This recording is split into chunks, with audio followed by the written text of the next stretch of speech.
Hello and welcome, ladies and gentlemen. My name is Sameer Shah, and I'm an M&A partner in Khaitan's Corporate M&A Group. Welcome once again to the 7th edition of our M&A Academy program. We are now more than halfway through our program for the year, and we do feel that it has been received very well. Our registrations have progressively increased with each webinar, and registrations for this webinar are at an all-time high and 50% higher than when we first started out. The M&A Academy, as you know, provides foundational legal knowledge and understanding on M&A transactions and processes to corporate executives, in-house legal teams, and other M&A ecosystem participants alike, and all of it in a corporate-style training environment. Our subject today is shareholders agreement, structure, and key terms. In earlier webinars, we discussed acquisition structures, diligence, and risk mitigation. And in the last webinar, Sarthak spoke about joint ventures, both contractual and equity joint ventures. So far as equity joint ventures are concerned, a very important part of that is a shareholders agreement. This governs the roles, rights, and responsibilities of not only the parties, but also of the company going forward. And as they say, the proof of the pudding is in the eating. So while the joint venture session covered some basic concepts, today we will do a further deep dive into the terms of a shareholders agreement, and all towards facilitating good, continuous, and profitable business. As always, we do have a presentation, and post the presentation, we will have a Q&A session with audience questions. Please continue to submit your questions using the webinar portal on your right. And as always, we will respond offline over email to questions that we cannot address during the presentation. We will also send the presentation, the summary notes, and the recording to all our registered participants, and the recording will be uploaded on YouTube as well. A very frequent question we get is, how do we access prior recordings? Well, all the prior recordings of the M&A Academy are hosted on Khaitan & Company's YouTube channel. So to introduce our speaker of today, we have with us my partner Shantanu Gupta. Shantanu is an M&A partner based in our NCR office, although he works on projects nationally. With more than a decade of experience, he brings significant M&A deal expertise, including more specifically shareholders agreements. While we circulated his profile over email to everyone who registered with us, you may have seen that he has advised on many high-stake transactions. If you ask him, however, he would single out the joint venture between Reliance and British Petroleum as perhaps one of his finest. So without further ado, I now invite Shantanu to deliver his presentation. Over to you, Shantanu. Thanks for the introduction, Sameer. And a very good afternoon to everyone. Today's topic is shareholders agreement. An investment involving two or more shareholders in a company is more often than not likely to involve a shareholders agreement, which is why we've chosen to speak to you on the structure and the key terms of the shareholders agreement. So what is a shareholders agreement? Simply put, a shareholders agreement is a private agreement amongst some or all shareholders of a company that mostly supplements the rights available to them under law. Broadly speaking, a shareholders agreement serves three main purposes. It defines the intentions and the expectations of the shareholders with respect to the investee company. It outlines the mutual rights and obligations of the shareholders and the companies with respect to each other. And it describes how the company will operate and take its business decisions. While negotiating and drafting a shareholders agreement, all stakeholders and the advisors need to think long term, and therefore attempt to address all possible bottlenecks that could surface later. Frankly, SHAs are often complicated arrangements that are intended to last for long, if not indefinite time periods. To ensure the success of the partnership over its term, the parties must design a mutually acceptable framework that enhances their ability to work together to successfully carry out the purpose of the partnership.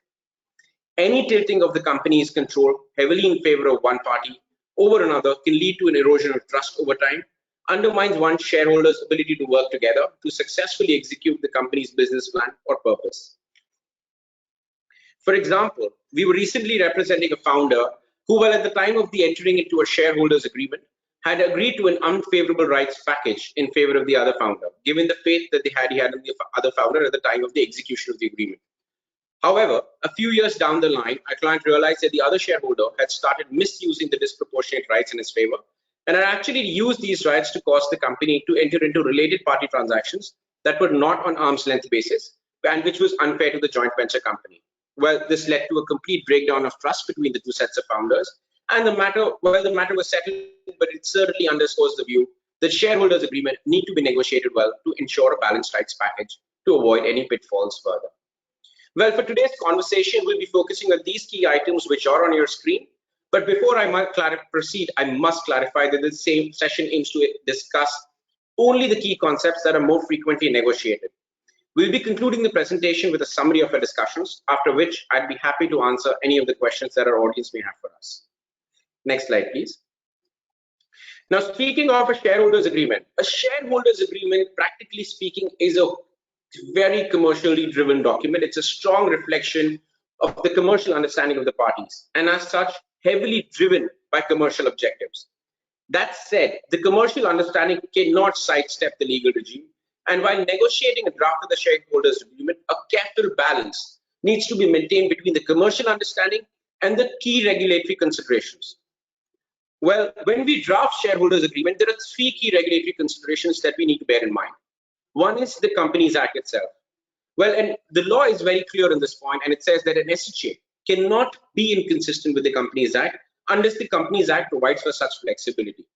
In other words, SHA can supplement the rights provided to the shareholders, but it cannot take away the right granted to them unless specifically allowed by the Companies Act. Any such provision that runs counter to this principle will be rendered void. As a practical matter, even for these matters where there is a flexibility, in my limited experience, I've never seen shareholders usually resist any watering down of their statutory rights. Say, for example, the Companies Act allows private companies to convene shareholder meetings at less than 21 days notice if the Articles of Association so provides. However, usually shareholders never or seldom agree to a shortening of any such period. Similarly, in Articles of Association, and a shareholders agreement cannot be inconsistent with the Articles of Association of the company. A company's Articles of Association, as we all know, operates as a rule book of its management and internal affairs and establishes a contract between the company and all of its shareholders. Any provision that is inconsistent with the AOA would be rendered void. As such, it is critical that the AOA needs to be aligned with the provisions of the shareholders agreement. Practically speaking, to bridge this issue, most of the SHA provisions related to governance and management are baked into the AOA itself. However, the commercial and the confidential provisions, which are not related to governance and management, are typically left out since companies' Articles of Association becomes a public document. For example, in a recent deal, while we were working with the founder of the company, the non-compete provisions which featured in the shareholders agreement and to which the founder was bound were not incorporated in the Articles of the Association for this very simple reason, because this document would have become a public document. The next one is on exchange control regulations. Well, if there are two or more than two foreign shareholders, careful attention needs to be paid to the Indian exchange control regulations. Provisions would have to be tailored to ensure that they're in compliance with these regulations so that they're not rendered unenforceable at the time of implementation or enforcement. For example, usually SHAs provide for one party to exercise the put option, allowing it to sell its stake to the other shareholders at a premium to the fair value in certain cases. Say, for example, a breach of the shareholders agreement by the other party, or in case of an insolvency event of the other party. However, as we all know, the exchange control regulations restrict a non-resident shareholder to sell its stake in an Indian company at a price higher than the fair value. In such cases, the non-resident shareholders are at a disadvantage when they are a beneficiary of these provisions, and accordingly, more often than not, they are forced to accept to sell their stake at the fair value. Well, this very issue came up during the famous Tata Docomo case, where we represented as a firm, we represented Docomo, and Docomo had a right to exercise the put option at a premium. Well, we all know the matter went to litigation, and one of the biggest contentions which was made by Tata was that this runs counter to the foreign exchange control regulations. Next slide, please. Now, like I said, every shareholders agreement is a very commercially driven document. That said, there are some threshold questions that need to be addressed and which have a very significant bearing on the drafting of the SHAs. We can classify this into four buckets. One is the company's business and the business plan goals often directly impact the shareholders agreement. For example, if a company is proposing to expand aggressively or is expected to deal extensively with the role of the shareholders and how this company will be funded at a later date. Similarly, a company intending to go public soon is likely to provide for exhaustive provisions relating to such public listing and the rights and obligations of each shareholder vis-a-vis such listing. The second most important one is the inter se shareholding of the shareholders, which has a very strong bearing on the structure of the SHA and the rights of the parties. For example, an SHA dealing with two shareholders holding an equal percentage, that is 50-50, is likely to be very different from the SHA where one of the shareholder holds a significant majority, well, say 70%, and the balance 30% held by the other shareholder. Another important factor is the role of the shareholders. Say, for example, in an SHA for a joint venture, that is an alliance between two strategic players, the SHA for that arrangement would be substantially different from an SHA between a promoter or an operating shareholder on the one hand and a financial investor on the other hand, with the latter being more concerned about the return of the investments and therefore will be taking a backseat or a passive role in the operations of the company.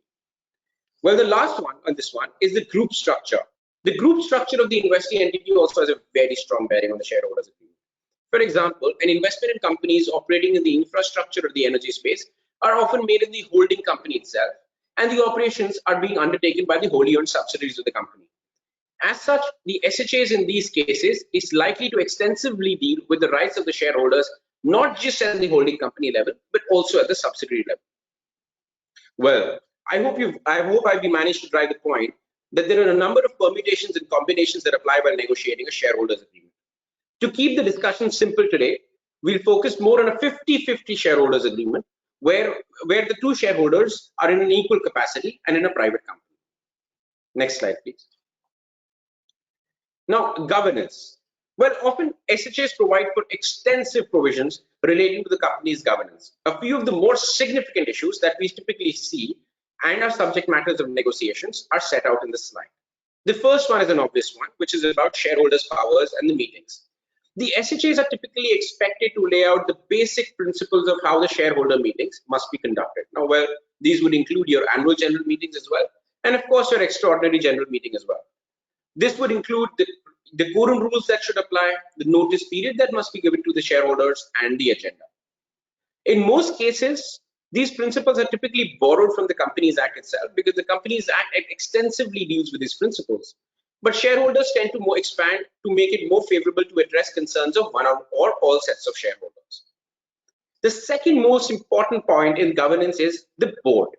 Well, with respect to the board composition, the SHAs usually detail the board composition, including the rights of the shareholders to nominate the members of the board. As a thumb rule, typically this is proportionate to the shareholding of the party. So therefore, if you have a 50-50 share holding arrangement, it is likely that both sets of shareholders would have an equal representation on the board. The next one is on board vacancies, which is on appointment, removal, and replacement. This would include the right of the shareholder to appoint, remove, and replace the nominee, and in few cases may also provide the right of a shareholder to remove a nominee of another shareholder. Well, this is subject to an extensive negotiation and is limited to specific and grave grounds. Then the board meetings, the provisions also provide for board meetings relating to the frequency, quorum, notices, venue, and the rights of the board members to review the drafts of the minutes of the board meeting.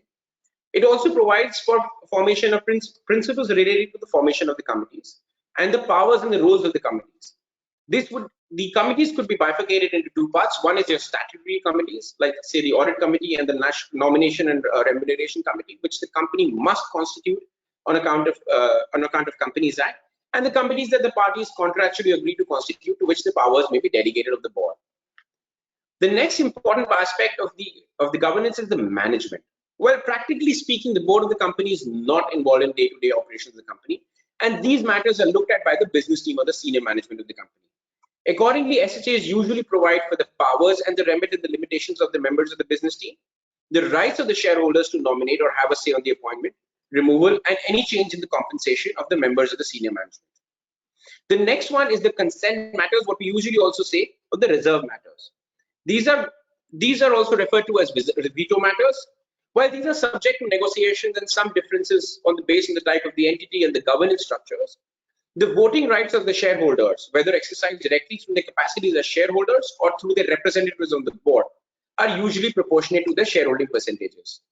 A 50-50 JV is expected to provide for a fewer list of consent matters, since no shareholder really enjoys the majority of the board or on the enjoys a majority, and as such, it needs cooperation from the other shareholder to actually implement any decision. However, in a two-party investment in which the ownership percentages are unequal and there is a majority and the minority shareholder, the majority shareholder being in control of the JV decision making, and to protect its interest, the minority shareholder will seek for identification of certain matters that cannot be passed without such minority shareholder consent. These matters are typically over and above the matters which the law provides them protection. A minority shareholder perspective would try to make this list as exhaustive as possible. Well, on the other hand, a majority shareholder would perceive this as a hurdle to swift decision making and will attempt to prune it down to as little number of matters as possible. The scope of the minority party veto rights varies from deal to deal and may be considered in the context of the overall terms of the relationship. One issue that frequently comes up, and rightfully so, is whether these consent rights should be exercised by the directors or by the shareholders. The beneficiary of these consent or veto rights should push for these matters to be decided by the shareholders, since the directors are bound by the fiduciary duty obligations, irrespective of the fact that they're actually nominees of the shareholders who appointed them. Law requires them to protect the interests of the company, of the shareholders as a whole, and not or to a one section of a shareholder. So therefore, requirement of seeking shareholder consent doesn't mean that a meeting needs to be necessarily convened. An approval by a written communication can also suffice. Next slide, please.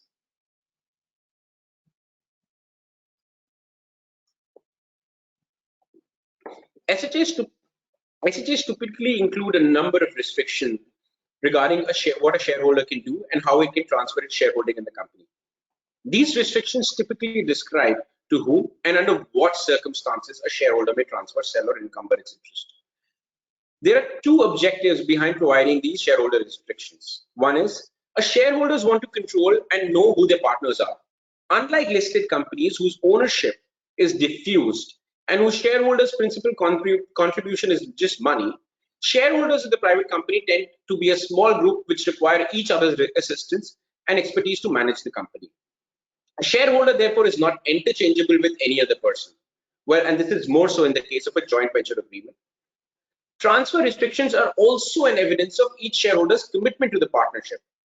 Shareholders typically enter into SHAs because the parties are contributing something of the value to the company.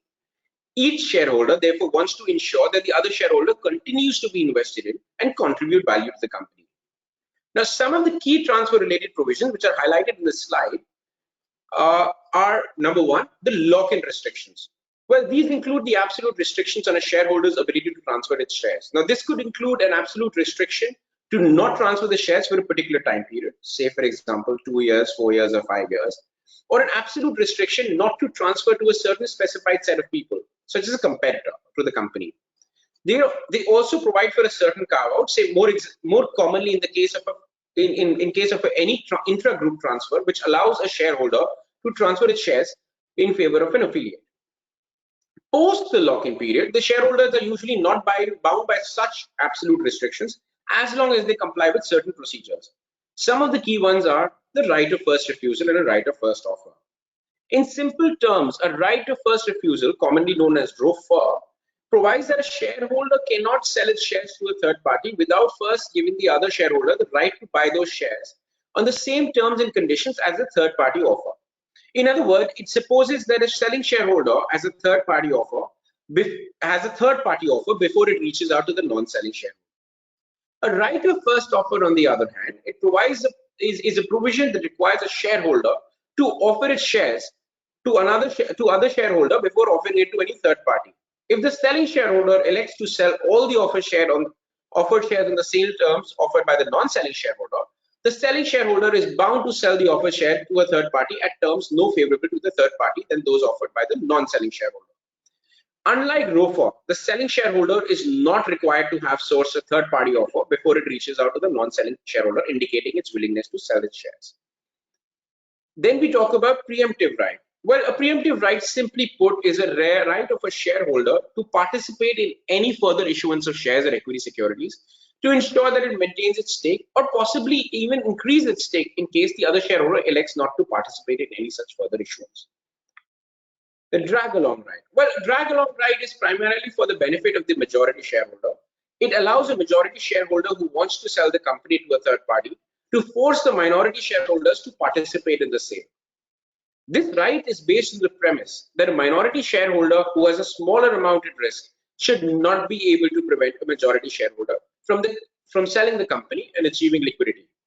Typically, the shares of the minority shareholders are sold at the same price and other terms and conditions as those of the majority shareholder. Then we have the tag along right. Now, tag along right in simpler terms is a counterpart to the drag along right. This provision actually allows a minority shareholder to sell its shares to any third party acquiring the majority shareholder's interest. The purpose of this provision is to prevent the majority shareholder from realizing the value of its stake and exiting the company without giving the minority shareholder the same opportunity. Well, another interesting topic which really comes up is about assignability of rights in case of transfer.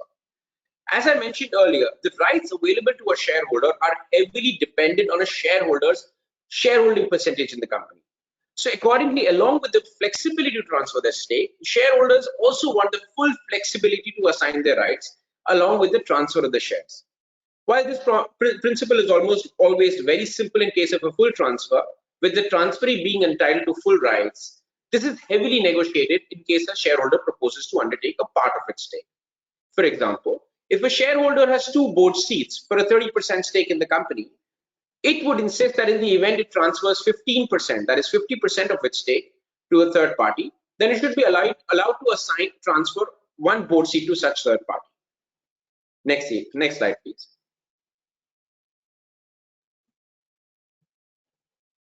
Then we come on to the information and inspection rights. Well, depending on the nature of the company's business, our purpose, and the extent of the shareholders' input into the company's governance, management, or operation, shareholders tend to negotiate for a few affirmative covenants relating to information rights and inspection and access rights.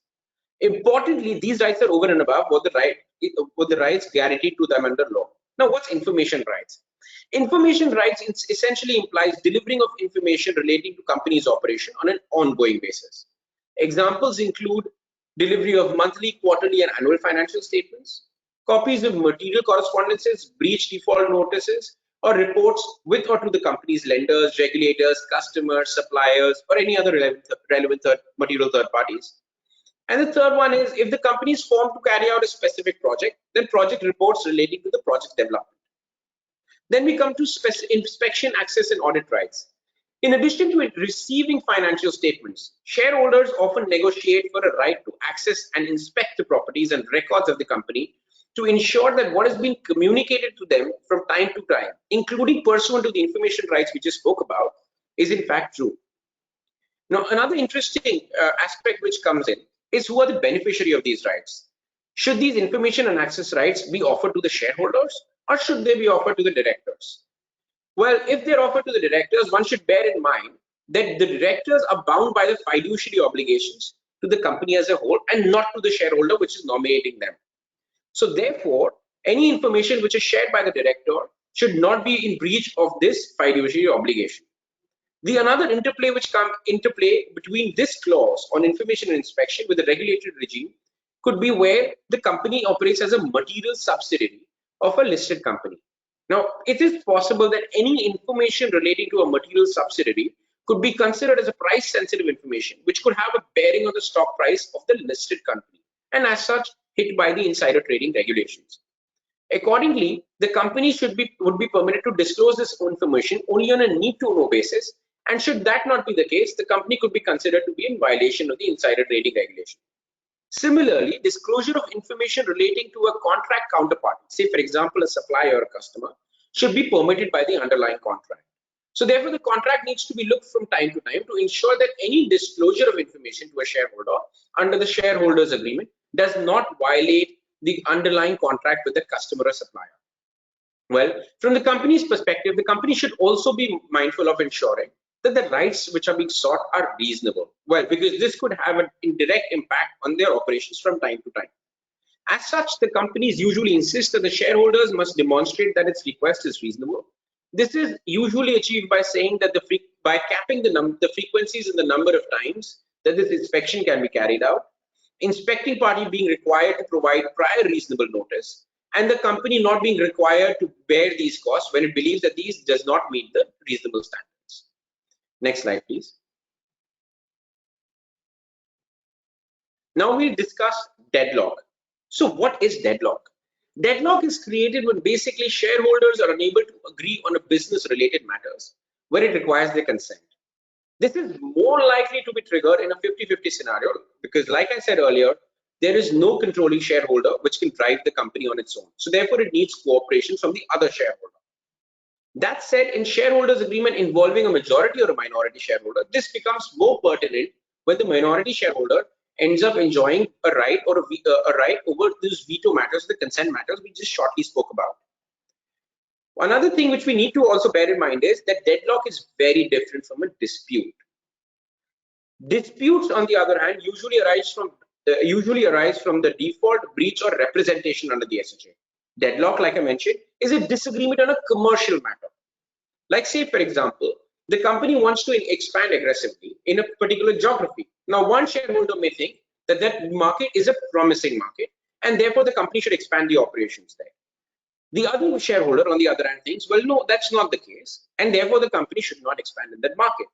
Well, this is not a question of dispute as such. This is a question of just pure commercial judgment, one's commercial judgment over the other.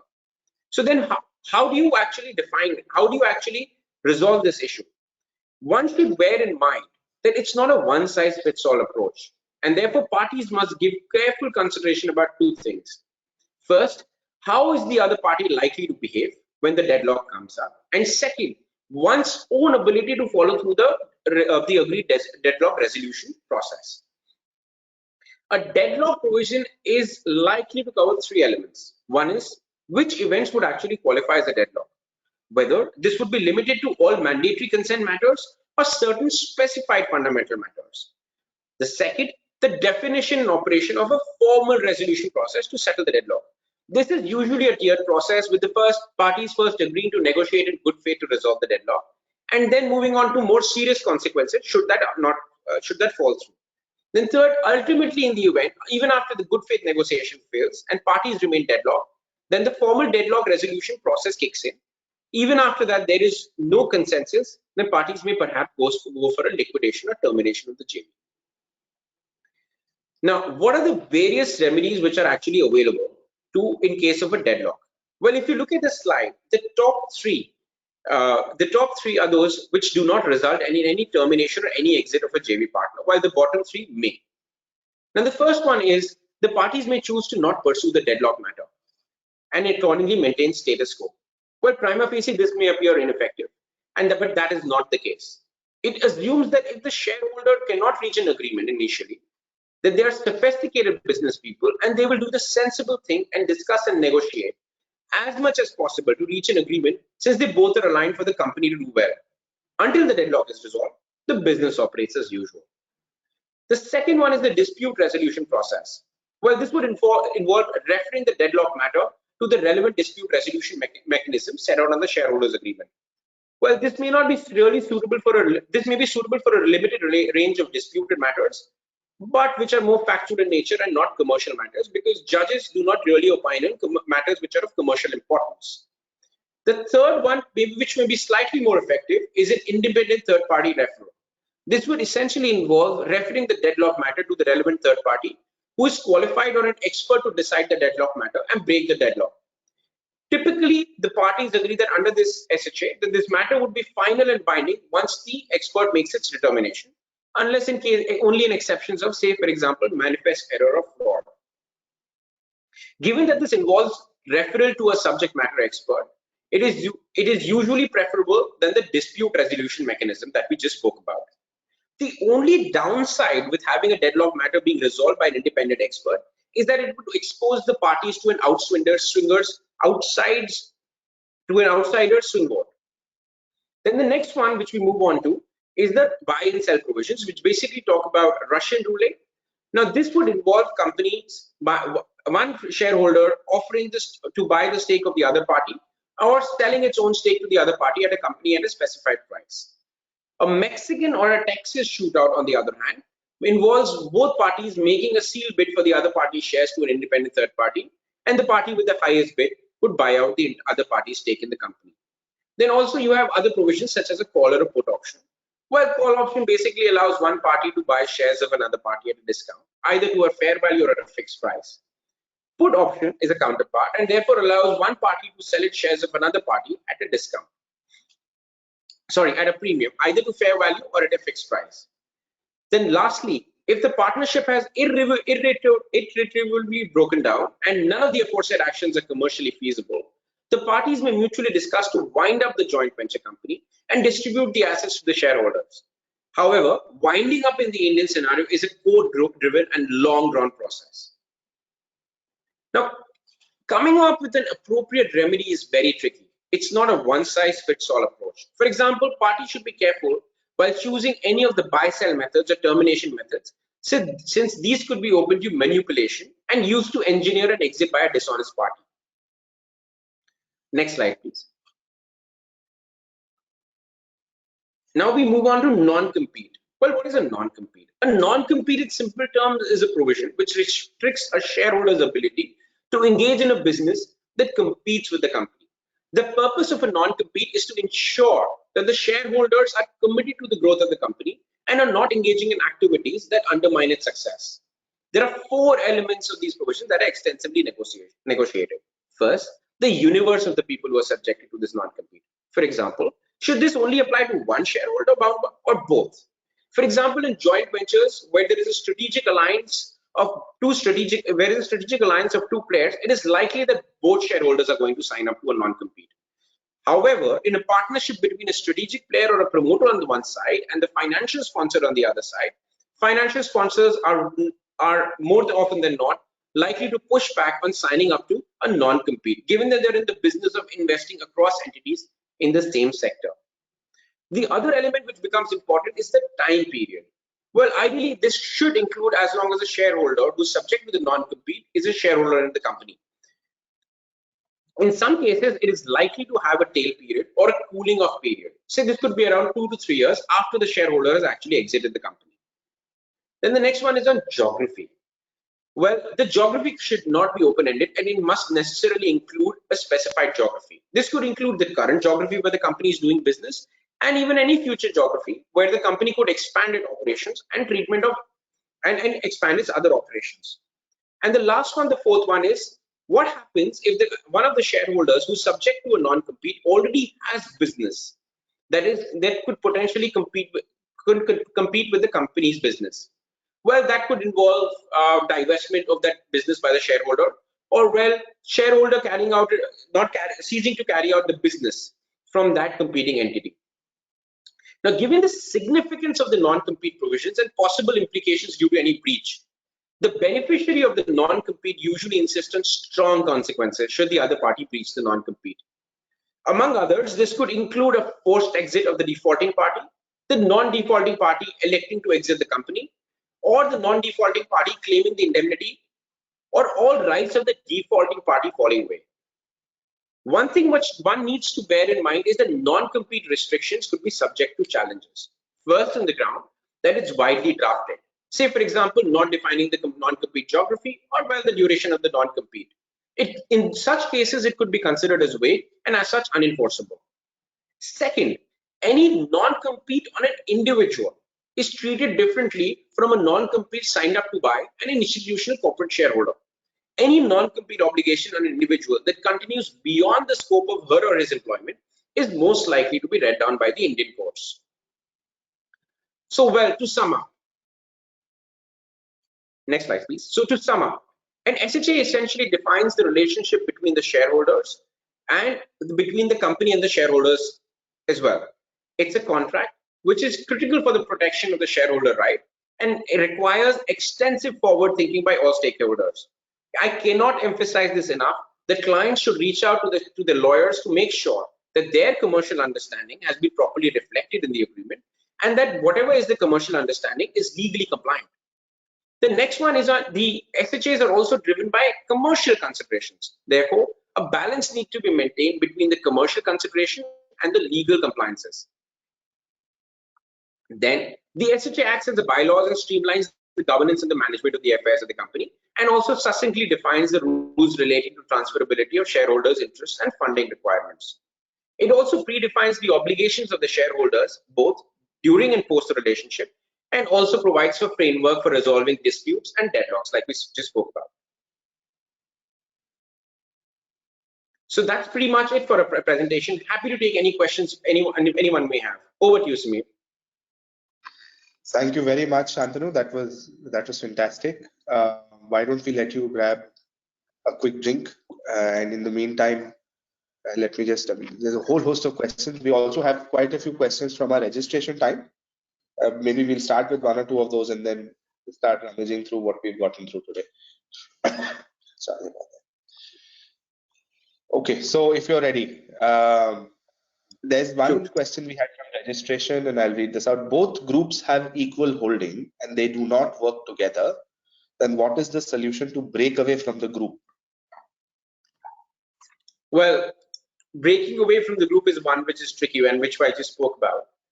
Is that, sorry, it's a tricky one. So if the matter is so critical, then I would suggest that the parties go through a tiered process of resolving the dispute. But should the matter not get resolved, and then the parties could possibly take recourse to a buy or sell options.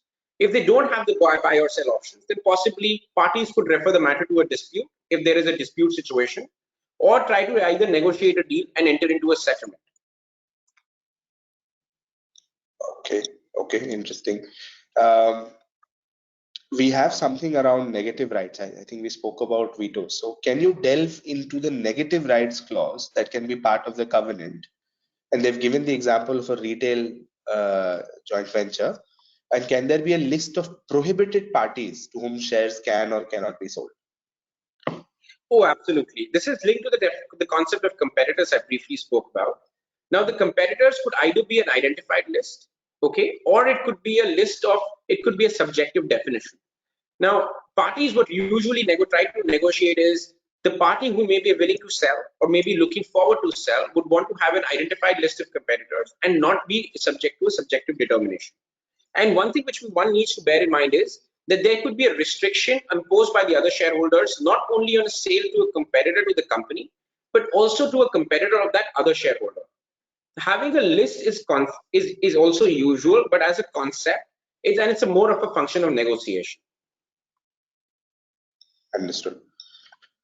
So there's one further question. I think you broadly addressed it, but no harm in sort of doing it again. Shareholders agreements, are they only for promoters who are in management and who are in control, or are they also for other shareholders like financial institutions? Oh, absolutely. It's for all shareholders typically. So it becomes more relevant for the minority shareholders because, well, they want to negotiate rights which are not available to them under law, and therefore they need that protection. So, well, in most cases, it's a minority protection agreement, so to say. Understood.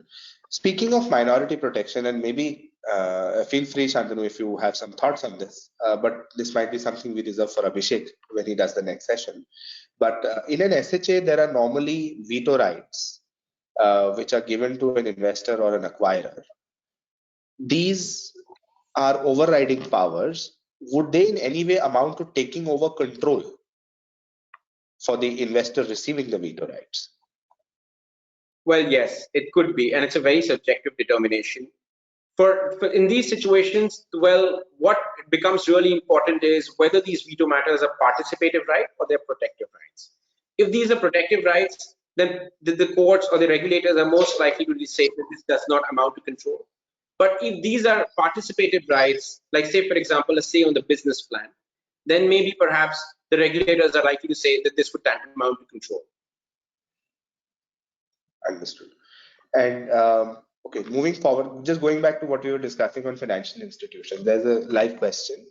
For a private equity investor, which would be better, a ROFR or a ROFO? Oh, definitely a ROFO, and I'll tell you why. A private equity investor, we all know, are basically invest with the end game of exiting in a few years, typically 7 to 10 years. So they would want complete freedom on their ability to actually sell to a third party.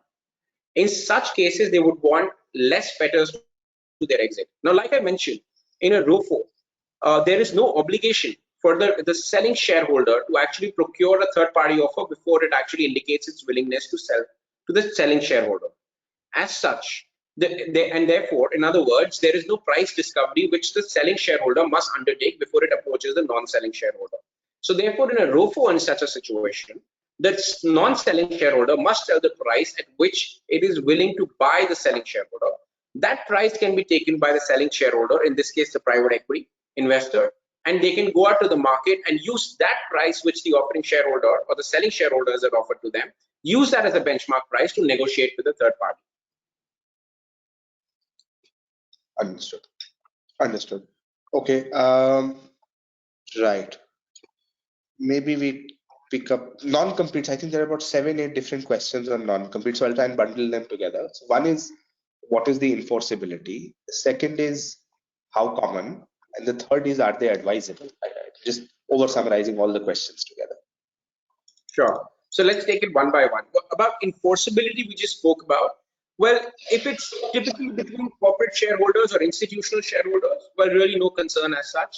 They're usually held to be enforceable, no problem. But if there are founder shareholders, like individuals, they are, if any non-compete extends to them even after they have actually terminated their employment with the relevant company, then that's most likely held to be non-enforceable.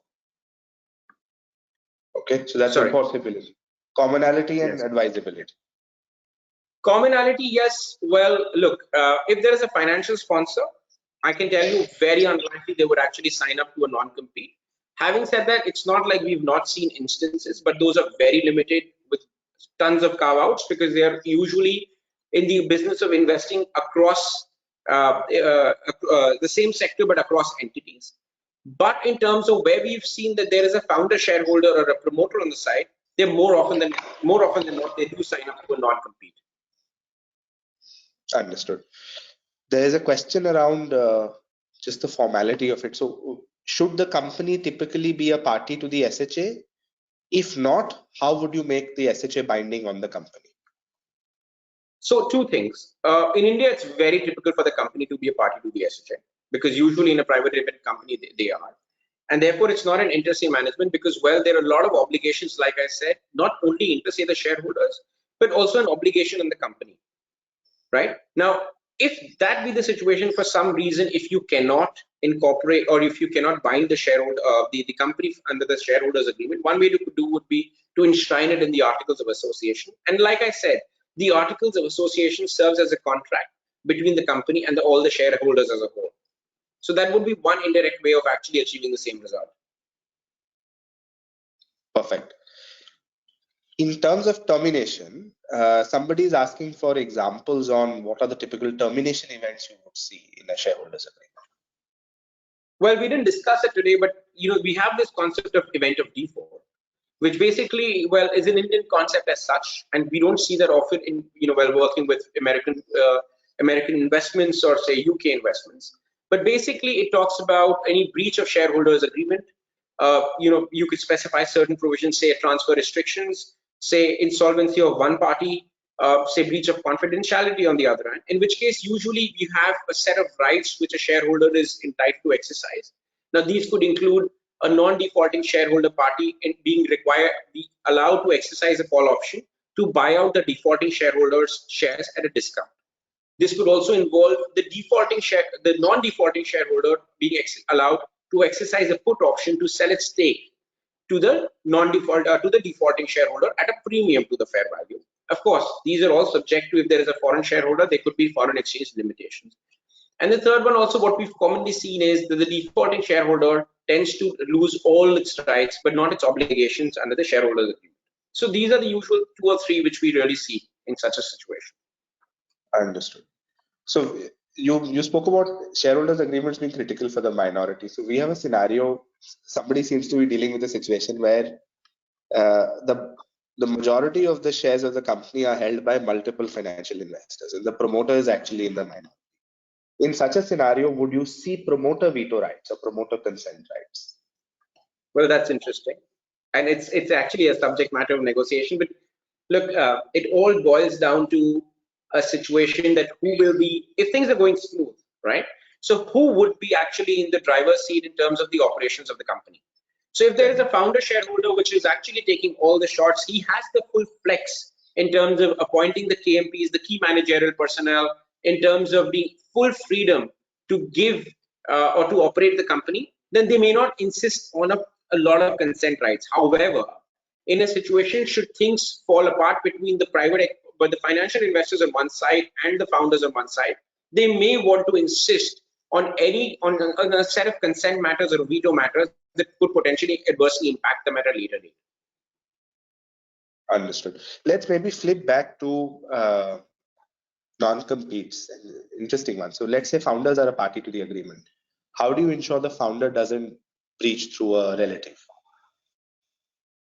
Right, so it's very, very common, and it's a good question. It's a very common one. There are two ways to achieve it. Either the founder shareholder typically says that I, as a founder shareholder, shall, and my relatives or my affiliates shall ensure that they shall also not do this non-compete activity. That is one part of it, because you have direct nexus to the founder shareholder. So should tomorrow that affiliate actually breach that non-compete, the affected or the aggrieved party would have a right to take recourse against the founder shareholder. But say, for example, if you want even added protection, you could perhaps ask the related party or the relatives to sign up to a separate non-compete undertaking and accepting the terms of the non-compete vis-a-vis the private equity or the financial investor, say, for example, in that case. Understood. Great. Okay. Maybe if we just switch to business plan, there's a question here on why is the business plan so important to be covered in the shareholders agreement? Oh, absolutely. Business plan is one of the most key documents, especially for a minority shareholder who may not have control over day-to-day operations, because a business plan typically is accepted when the shareholders first invest, and these are usually updated from time to time to factor in if the company is growing, etc. In which case the business plan usually is also a veto matter for the minority shareholder, or maybe a shareholder who's not directly involved from day-to-day operations, right? This serves as a guiding policy of the document, and usually we see obligations on the company and, say, for example, the majority shareholder to ensure that the company complies with the business plan. And well, in terms of context of in the context of business plan, they also serve as carve-outs for some of these reserve matters. Say, for example, the reserve matter may say incurrence of a capital expenditure above a certain threshold is a veto matter. In some cases, we would see that if it is actually contemplated in the business plan, then it should not be a veto matter. Understood. There's an interesting one on assignability of rights. So you spoke about how assignment of rights is important for marketability of an investor's stake. They're saying, how would you go about assigning rights? What would be the process? So typically the shareholders agreement itself provides for assignment of rights as a principle. But secondly, we have this concept of a deed of adherence, which basically a new investor, when he actually buys the shares of an existing shareholder, it signs up to a deed of adherence, agreeing to be bound by the terms of the shareholders agreement, and also which expressly acknowledges that after getting assigned or after signing up to this deed of adherence, it will be entitled to some of these rights. So that's how you technically achieve that process, that understanding. Understood. There's a question around whether a novation agreement would be required. I guess if you want to take that.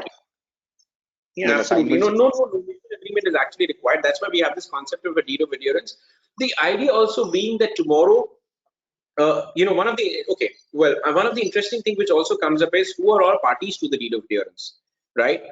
Typically, if you're the one representing a client who's most likely to sell, say, for example, a financial investor, we would limit the deed of adherence to be signed by the transferor and the transferee, with the company or the founder shareholders or the other shareholders not being a party, because of the off chance that we do want to transfer the shares, and that's in accordance with the agreement, then you shouldn't have a situation where the founder shareholders, knowing fully well that this transfer is compliant with the shareholders agreement, refuse to sign that deed of adherence. So my recommendation there would be that, well, no novation is required, but just make sure that the parties who are to the deed of adherence are limited to only the transferor and the transferee, and not the company and the other shareholders.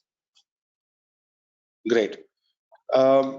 There's a question on the fiduciary duties of directors. You highlighted the technicality that you shouldn't place reserve matters at the director level because even though they are nominees of the investor, they may have fiduciary obligations. So somebody is saying, is that practically actually a risk, or would a counterparty never really raise that question? Oh, it has come up. And I must tell, we were advising on a matter. I cannot disclose the matter. It was pretty interesting. So not only, it was a clear case. See, the law is basically very simple. A director, no matter who has nominated as the director, he or she doesn't owe the fiduciary duty to the nominating shareholder. The minute he gets it, becomes a director, it owes fiduciary duty to the company and all the shareholders as a whole. Now, in a situation where we were representing a marquee private equity investor, their nominee director, well, was aware that if it exercises the vote, or if it goes actually for a board meeting, it may have to be bound by that fiduciary duty and be forced to vote in favor of that resolution, right? And that is what the other side was also trying to insist, that the director should show up. So one of the ways what we try to actually think about is whether the director can actually abstain from that meeting rather than go for a meeting and say no. And that was a gray area which we actually worked on. And well, there was some view which also said that mere abstention itself for not a valid reason may qualify as a breach of a fiduciary duty. Understood. On disputes, because we are on disputes, any suggestions on dispute resolution? What is the preferred mode of dispute resolution under a shareholders agreement? So arbitration is what we usually see, right? The arbitration is the most commonly distributed dispute resolution provision. Now, it all comes down to whether it should be Indian seated or foreign seated arbitration. Well, where we've represented or we've seen foreign investors, they are not so comfortable with the Indian dispute resolution mechanism or an Indian seated arbitration for the simple reason that they've had bad experiences with the courts actually taking a lot of time to decide in case an application for setting aside the arbitral award is actually awarded under Section 34 of the Arbitration Act. So the preference is everyone is aligned on the arbitration as an effective way of resolving disputes, because it also maintains confidentiality of the disputes to a large extent. And second, the foreign investors usually tend to insist on a foreign seated arbitration. And in situations where the foreign, well, say for example, there is a Singapore-based investor who's investing in India, the promoter is more likely to pick a neutral jurisdiction that could be, say, London, right? So that it's not favorable to one party over the other. Understood. In maybe last two questions, just cognizant of time. So you mentioned that a shareholders agreement contains sensitive financial and other information, but you also mentioned that it needs to be included in the articles, which is a public document. So how do you balance enforceability and public disclosure, let's say in the context of pricing or valuation clauses? Right. So number one, we need to do one exercise, right? Say, for example, we were just working on a deal with a company where one of the information rights which was sought, right, was with respect to the MIS, the monthly information system report, right? Now, there we were very clear that this would easily qualify as a sensitive information, and therefore we pushed back on it because we are representing the promoters in the company, and therefore we realized that this is not a subjective matter. This is most likely to be most likely to hit by insider trading regulations. However, financial statements are actually by a subject matter. They're supposed to be disclosed to the stock exchange, so therefore they may not be. Therefore, they may not be hit by the insider trading regulation because you're actually disclosing it to the public, and therefore they not qualify insider trading regulations. But from a drafting standpoint, typically these information rights, the obligations to disclose information is sometimes qualified by the insider trading regulations. And therefore, this is how the company actually protects itself to say that, well, we would only disclose to the extent it's permitted under applicable law. Another way to actually address that situation is don't give these information rights to the shareholders, give it to the directors, because, well, the directors are bound to maintain confidentiality, and therefore the directors will have access to this UPSI, which is absolutely no problem. Great.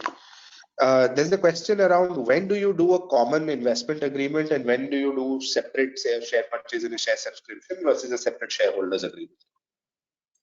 Right. Okay. Interesting. So mostly, say for example, I give you a situation. Let's take a venture capital investment, right? Now, venture capital investment, what happens is, let's say we're doing a Series C round. We've gone ahead and there are a bunch of shareholders sitting on the cap table of the company. Right now, a new investor comes in, say hypothetically, Tiger Global comes in, and a Series C round. Now, the share subscription agreement will only have a limited set of parties because, well, Tiger is not concerned about seeking any indemnities from the other sets of shareholders. It is only concerned about, say, for example, in this case, taking any indemnity from the company itself or from the founder shareholders. So to that extent, the other shareholders will be wary of signing up to any share subscription agreement, well, because they don't have any obligations there. So therefore, a shareholders agreement, on the other hand, would bind all the relevant or the big qualified majority shareholders, and therefore they will have more number of parties. So therefore, in other words, if there's a mismatch, or so to say, a difference between the parties to the shareholders agreement and to the share subscription agreement, is when we actually split the documents into two. Understood. Understood. There's a follow-up question, and maybe we'll take this up as the last question. Where there's a share transfer and a share transfer form has been signed, why do you still need a deed of adherence on top of that to transfer rights? I'm sorry, can you repeat that, Sam, again? So if there's a share transfer form which has been signed by the parties to transfer shares, why do you need a separate deed of adherence on top of that to assign rights under the shareholders agreement? Right. So look, the rights which a shareholder gets, it's not because of the shares it buys. It actually is a function of what the rights have been offered to it under the agreement. So buying shares itself will not give you the rights under the shareholders agreement. Shareholders agreement provide contractual rights. It's a function of contracts. So therefore, you need to sign a deed of adherence to be bound or to be entitled to the benefits under that contract. Well, being a shareholder, say for example, if you take say 26%, the law will give you that protection. But that protection under the shareholders agreement, which are over and above the law, will not be available to you. So, and then therefore, to cater to that situation, you need to have the signing a deed of adherence to the shareholders agreement. Okay, I think we will skip a lot of questions, unfortunately, but this is truly the last one. Otherwise, we will fall short of time. So, covenants where consent is expressed to be not unreasonably withheld. What is the enforceability, as this comes up in a lot of SHAs? Right, as in it's essentially to protect the situation where, so there are two types of drafting we really do. One is consent withheld at its own discretion, right, which is where I don't have to justify why the consent was withheld. On the other hand, where it's unreasonably withheld, then the onus is actually supposed to be on the party whose consent has been sought to show that, you know, there is a reason why my interests are actually prejudiced if I give you this consent. So that is the standard difference between the two. So therefore, your consent needs to be reasonable in terms of your withholding of your consent, or your delaying or conditioning the consent needs to be reasonable to that extent. It cannot be unreasonable. If it is unreasonable, then perhaps, you know, the party who's actually unreasonably withheld that consent could be taken to court. Great. So with that, I must complete the Q&A. Thank you for all the questions, ladies and gentlemen. Unfortunately, I can see there are quite a few questions we've not been able to cover, but we will respond to you offline. Before concluding, we would request each of you to participate in an audience poll that should be on your screen any minute now. This will help us gather feedback on today's webinar, and we take this very seriously as a part of our continuous improvement program. After the webinar, we will also separately send you a request for feedback. The form takes less than a minute to complete, but it is invaluable insight for our future activities. Pitesh, please run the poll.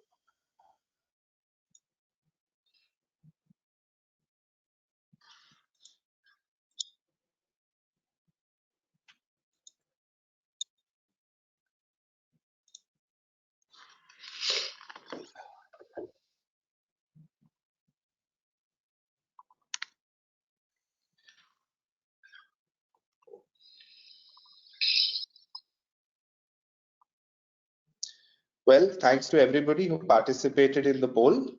And just to summarize today's webinar and some of the key takeaways, at least for me. So as always, it is very important to think through a clear set of priorities and educate your deal team on the same so that they always have their eye on the ball. And a shareholders agreement can unfortunately never provide for all future eventualities, and there needs to be a good balance between over-engineering it and actually concluding a deal. Therefore, it's critical to have good advisors who can intelligently gaze into the crystal ball and identify as many future risks upfront and help you factor those into your agreement. And finally, I would like to thank Shantanu for such a fantastic presentation, and also you, our audience, for your attention and your overwhelming participation. We hope you found the webinar interesting and a worthwhile investment of your time. We certainly enjoyed bringing it to you. And also, please do not hesitate to contact us regarding any matters arising from this webinar. Our contact information is on the slides in front of you. Thank you very much for your attendance today, and we look forward to being of service again at future webinars. Thank you so much, everyone. Thanks, Sam.